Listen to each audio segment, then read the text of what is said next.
বুঝতে পেরেছি। তো সেইভাবে তো তোমাদের দুজনেরই একসাথে বেড়ে ওঠা, ছোটবেলাটা তোমরা একসাথেই কাটিয়েছো।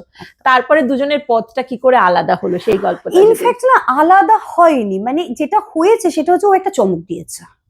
মানে আমারটা যেটা খুব প্রেডিক্টেবল ছিল যে আমি এটাই করব, হয় আমি নাচ করব, বা হয়তো আমি থিয়েটারটা করবো, এটা আমার বাবা মা ভাবতে পারেনি। আমাকে ভেবেছিল আমি নাচটাই করবো, আমার দিদাও ভেবেছিল আমি ডান্সার হব। কিন্তু দাদার ক্ষেত্রে এটা, যেটা আমিও চমক খেয়েছি, আমরা একসাথে বড় হয়েছি, কিন্তু ও স্কুলেও নাটক করেছে, করেছে, কিন্তু ওর যে ভিতরে এরকম একটা। কোন স্কুল? আমার ছিল ভারতীয় বিদ্যাভবন, আর দাদা ছিল লবণরথ বিদ্যাপীঠ। আচ্ছা। তো ওর ভিতরে যে এরকম একটা স্পার্ক আছে, সেটা কিন্তু সত্যি আনপ্রেডিক্টেবল। সেটা কিন্তু আমরা একসাথে বড় হতেও ইনফ্যাক্ট এত ক্লোজ আমরা বলেছি, আমিও যে ব্যাপারটাকে খুব বুঝতে পেরেছি। ও করছে, ও একটা লিডার, আমাকে নেতৃত্ব দিচ্ছে, ও নেতৃত্ব করছে, ঠিক আছে, কিন্তু ও যে এইভাবে টার্ন আউট করবে, এটা কিন্তু সত্যি আমাদের কাছে একটা বিশাল বড় একটা বিগ সারপ্রাইজ।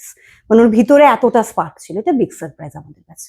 না, আলাদা ঠিক হয়নি, মানে এখনো আমাদের কোনো কাজ বা কোনো সাজেশন নিতে গেলে আমাদের দুজনের মধ্যে কথাবার্তা হয়।